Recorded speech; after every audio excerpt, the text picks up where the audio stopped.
CNPN 2021년 현대자동차그룹은 로봇산업 경쟁력 확보를 위해 미국의 보스턴 다이내믹스를 1조 원 규모로 인수했습니다.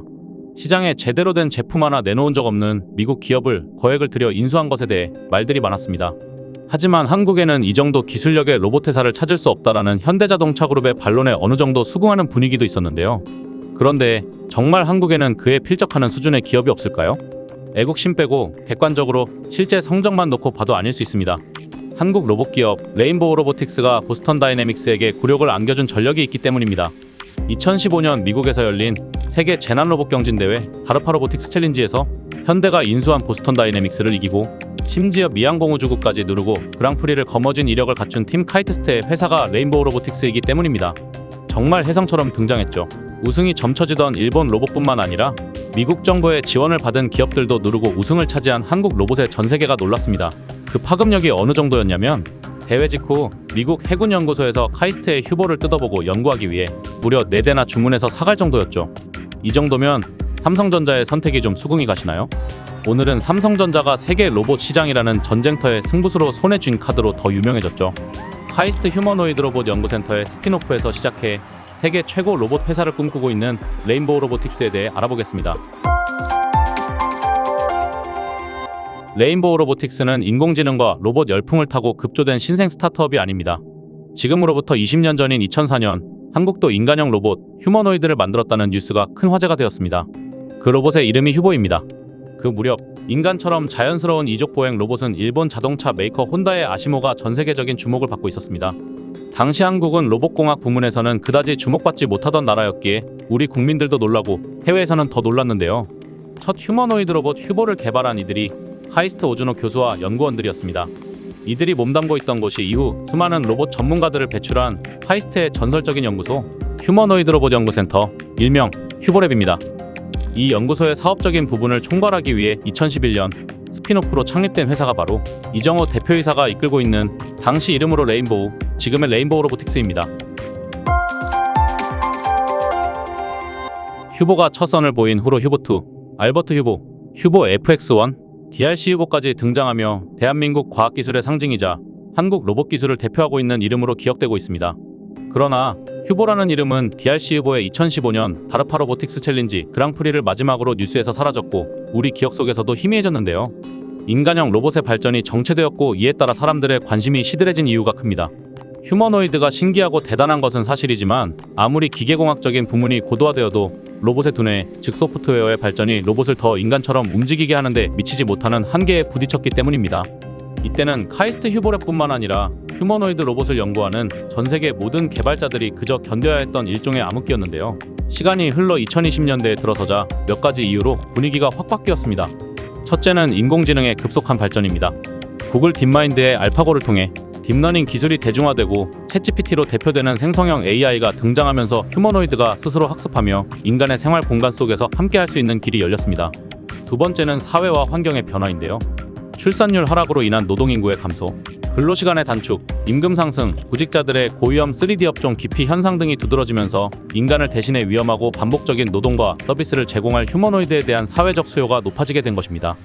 여기에 2021년 일론 머스크가 테슬라 휴머노이드 옵티머스를 발표하면서 휴머노이드에 대한 관심이 폭발적으로 높아지고 우리나라에서도 두산 로보틱스, 유진 로봇, 뉴로메카 등의 기업들에 대한 관심이 높아지던 중 갑자기 레인보우 로보틱스가 경제 뉴스 헤드라인을 장식한 사건이 일어났는데요. 그것이 2023년 3월 삼성전자의 레인보우 로보틱스 투자 발표였습니다. 삼성전자는 총 870억 원을 투자해 15%의 지분을 확보했는데요. 그런데 대중들의 관심이 쏠린 것은 더 큰 이유가 있습니다. 그것이 2029년 기한의 콜옵션 계약입니다. 최대 60%까지 지분을 확보할 수 있는 조건이기에 삼성전자가 단순한 투자를 넘어 레인보우 로보틱스 회사 자체의 인수를 고려하고 있음을 강력하게 보여주는 신호였기 때문입니다. 한때 잠시 세상을 바꿀 것처럼 주목받다 사라진 기업들은 무수히 많습니다. 레인보우 로보틱스가 대중들의 주목을 받게 된 것은 불과 1년 남짓이지만 업력은 이미 10년이 넘은 지 오래입니다. 열악한 시장 환경에서 끈질기게 살아남은 생존력 있는 회사이지만 처음 창립된 것은 기술 스타트업의 야망과는 거리가 있었습니다. 휴보를 발표하자 해외의 연구기관과 기업에서 휴보를 구입하고 싶다는 의뢰가 계속 들어왔습니다. 로봇을 사용하기 위해서가 아닌 연구 목적이 대부분이었습니다. 구입된 휴보는 철저하게 분해되어 분석될 수 있고 역설계를 통해 카피해서 만들어 볼 수도 있는 것이기 때문에 어찌 보면 경쟁자가 될 수 있는 해외 기관과 기업의 기술이 통째로 넘어갈 수 있는 위험도 있었습니다. 휴보랩은 대학연구소이고 애초부터 휴보는 판매 목적으로 개발된 것이 아니라서 상용화를 망설였습니다. 그러나 연구 자금은 항상 부족했습니다. 로봇 중에 특히 휴머노이드 개발은 당장 국가 경제나 산업 발전에 기여할 수 있는 것이 아니었고 연구 결과가 사업화로 이어지기 힘든 연구는 정부의 연구 지원을 받기 힘들었습니다. 인간과 닮은 로봇 개발은 천재들의 비싼 장난감을 만들어주는 쓸모없는 연구로 혈세 낭비라는 비판을 받았습니다. 2011년이 되었을 무렵 카이스트 오즈노 박사는 중요한 결정을 내립니다. 로봇 개발과 연구에 필요한 자금을 직접 벌자고 말이죠. 아직까지 휴보는 가정용, 산업용으로 보급하기에는 무리가 있었습니다. 그러나 전 세계의 로봇 개발자들은 휴보를 직접 보고 이를 연구용으로 쓰고 싶어 했기에 그들이 개발한 로봇을 팔아 연구비를 충당하자고 결정했던 것입니다.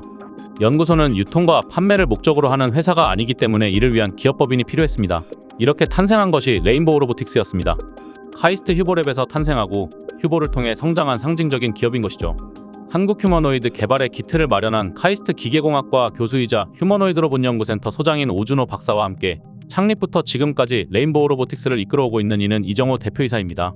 휴보 개발 초기부터 실제 개발에 참여했고 랩이 개발한 기술들을 사업화하는 데 지대한 공을 세우면서 지금의 레인보우 로보틱스를 만들어온 중요한 인물입니다. 레인보우 로보틱스는 2011년 미국 국립과학재단을 통해 MIT 등에 6대의 휴보2를 판매하고 2013년에 구글에 역시 2대를 판매하면서 총 8대의 휴보 로봇 수출을 통해 40억 원의 매출을 올렸습니다. 힘들게 개발한 노하우가 전부 담겨있는 로봇의 가격은 대당 5억 원이었죠. 일본의 경우는 어땠을까요?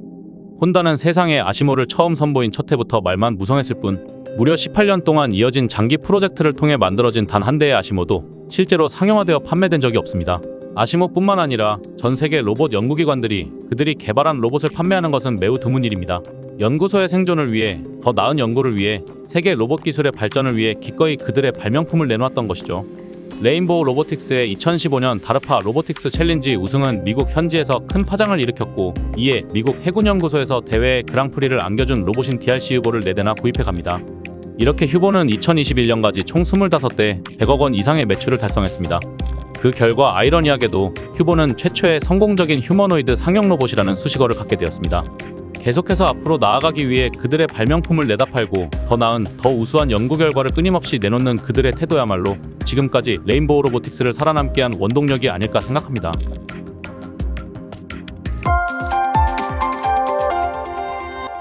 그렇다면 레인보우 로보틱스를 계속 믿고 그들의 미래 행보에 기대해도 되는 이유는 뭘까요? 첫째, 카이스트 휴보랩에서부터 축적되어 온 경험과 전문성을 다양한 실용적으로 사업화시키는 로봇 플랫폼 기업이라는 점입니다. 자동차 다음은 로봇이다라는 말처럼 미래 대한민국의 주요 먹거리가 로봇이라는 생각이 주목받고 있습니다. 내연기관 자동차가 전기차로 변화하고 전기차가 점차 하나의 통합 전자제품으로 진화하면서 점차 자동차와 로봇이 많은 공통점을 갖게 되는 것도 중요한 변화입니다. 로봇은 자동차 산업과 비슷한 점이 많습니다. 자동차 산업은 기계공학과 전자, 통신기술뿐만 아니라 산업 디자인까지 종합적으로 한 나라의 기술력을 측정하는 척도입니다. 레인보우 로보틱스의 이정호 대표이사는 자주 이런 비유를 합니다.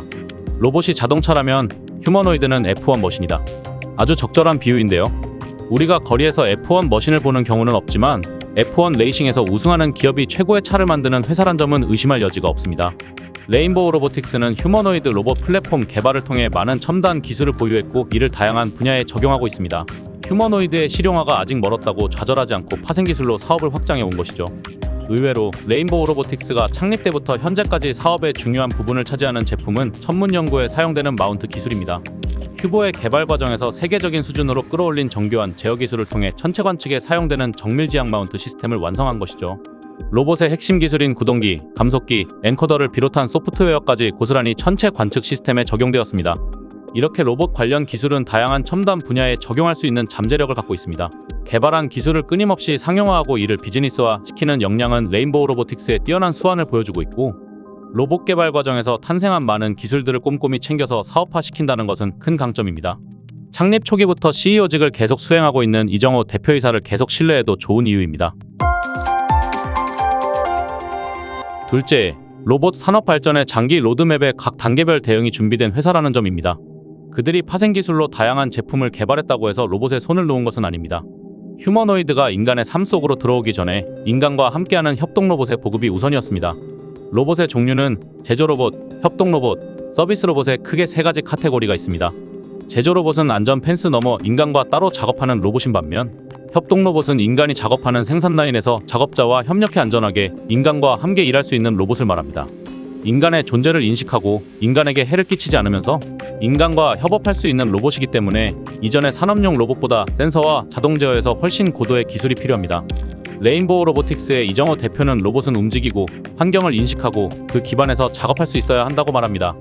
레인보우 로보틱스는 이족 보행뿐만 아니라 이동을 위한 모바일 플랫폼을 개발하고 환경을 인식할 수 있는 라이다를 비롯한 다양한 센서를 비롯해 인간의 손과 유사한 방식으로 작업하는 로봇의 다양한 기능을 협동 로봇에 담아 개발하고 있습니다. 그들이 항상 강조하는 것은 핵심 부품의 내재화를 통한 가격 경쟁력 확보인데요. 구동기, 엔코더, 브레이크, 제어기 등의 핵심 부품을 모두 자체 개발 생산해 타사 대비 30%의 가격 경쟁력을 확보하고 있음을 강조하고 있습니다. 시장 환경을 냉정하게 인식하고 실제로 시장에서 요구하는 로봇을 개발하고 판매해 강력한 경쟁자들인 중국, 독일, 일본 기업들과 경쟁에 자생할 수 있는 회사임을 입증한 것입니다. 협동 로봇은 자동차, 스마트폰, 반도체 등 제조업 현장에서 아직도 도입 수요가 많은 시장입니다. 따라서 삼성전자가 가장 빠르게 협업할 수 있는 부분도 바로 이 협동 로봇 RB 시리즈를 도입하는 것이죠. 레인보우 로보틱스는 결국 그들의 경쟁자는 중국의 로봇 기업들이며 결국 시간이 흐르면 가격 경쟁은 피할 수 없는 대결이 될 것으로 예측하고 있습니다. 레인보우 로보틱스의 목표인 로봇 관련 핵심 기술을 모두 확보하여 전 세계에서 가장 우수한 로봇을 가장 싸게 공급하는 것이라는 꿈이 이루어질지 지켜보시죠. 미래다큐 CMPN이었습니다. 감사합니다.